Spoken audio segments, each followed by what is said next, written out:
Que lo que mi gente, yo soy Ricky de Bilingüe Vlogs. Thank you guys for tuning into this video. Que lo que is just a way of saying what's up in Dominican Spanish as opposed to the typical hola amigos, como están type of thing. I like authentic Spanish, not just the generic Spanish. For those of you who don't know me, I'm an American who taught myself Spanish. I speak Spanish fluently, and now I am dedicated to helping you guys learn or inspiring you guys to learn Spanish, whether that be with your teacher or on your own. I kind of have unorthodox ways of learning here, or that I think people don't really think about on their own. As you can tell from the title, we're going over 5 common mistakes that beginners make, that new Spanish learners make, okay? Number 5 will be that you guys focus way too much on time. Way too much on time. If I had $1 for every time someone asked me how long it took me to learn Spanish, I would have $1. Just kidding. I would be rich. I would really be rich, because people are focused on the wrong things. So you have to fix your focus. If you are going to focus on time, don't focus on someone else's time, how long it took them to learn something.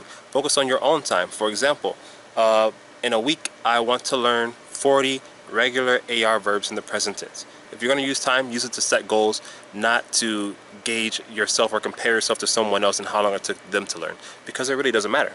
Okay? Number 4, you guys are all over the place. You're all over the place when it comes to learning something in Spanish.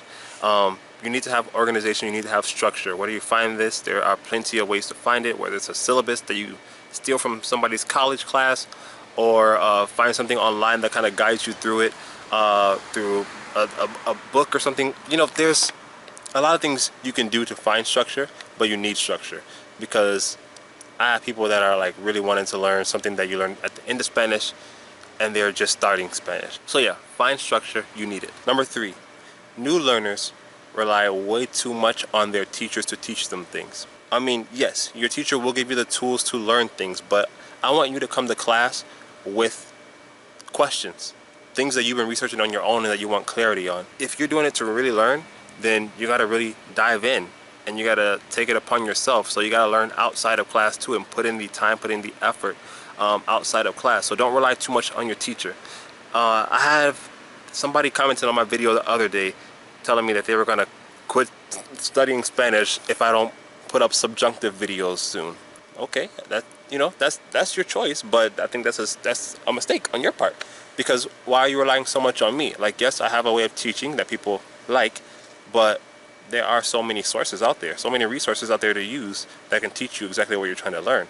And eventually I will get to those videos, but it's like, you know, if you have that mentality where you're focused so much on your teacher to teach you something and you're not looking for the answers yourself, then you have a problem. You have a problem, you know? Here's how I view teachers. Teachers give you the tools, but you have to use the tools. You have to use the tools. So I can tell you how this works, but if you're not gonna use it and apply it, then what's the point?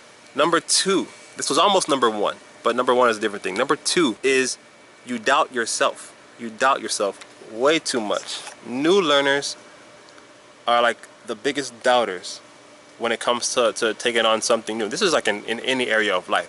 New people are always doubting themselves. Accomplishing anything starts in the mind. Accomplishing anything starts in the mind. So it won't change when you're learning a language. It starts in the mind. So if you tell yourself that it's difficult to learn Spanish, then you're making it difficult for yourself to learn Spanish. If you don't want it to be difficult, then stop thinking of it as difficult. It actually is really simple. You just apply what you learn.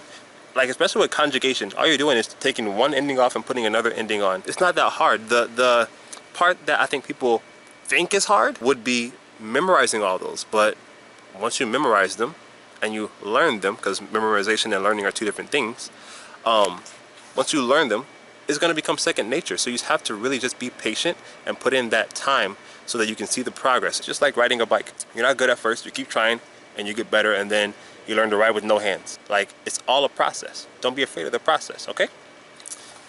Actually, now we have some honorable mentions. I forgot most of my honorable mentions, so I'll just mention one honorable mention. And that would be using translators to speak to someone. So me as an online Spanish teacher, I'll get people trying to get lessons from me, and they will write me in Spanish. And I encourage people to write in Spanish. If you know a little bit of Spanish, use what you know. But they will write me a full thing in Spanish, and it deceives me, because I'm thinking that they know way more than they know. But then they'll tell me, oh no, to write you that message, I just used a translator to write that. Well, what do you, that help, how does that help me? How does that help me to teach you?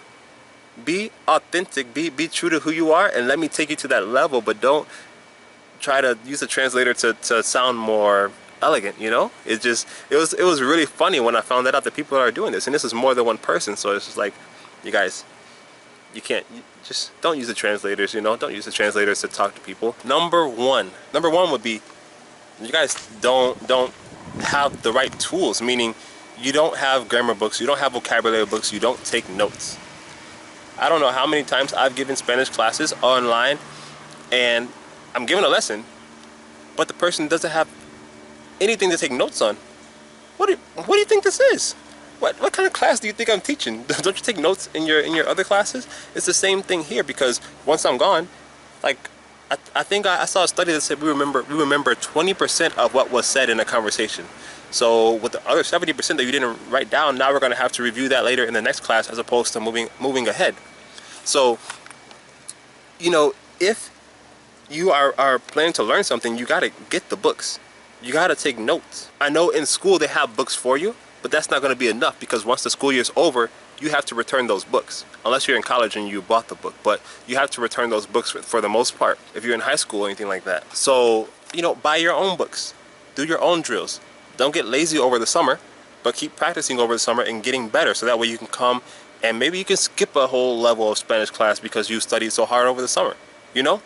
But you have to have books. If you guys need help finding books, check the link in the description.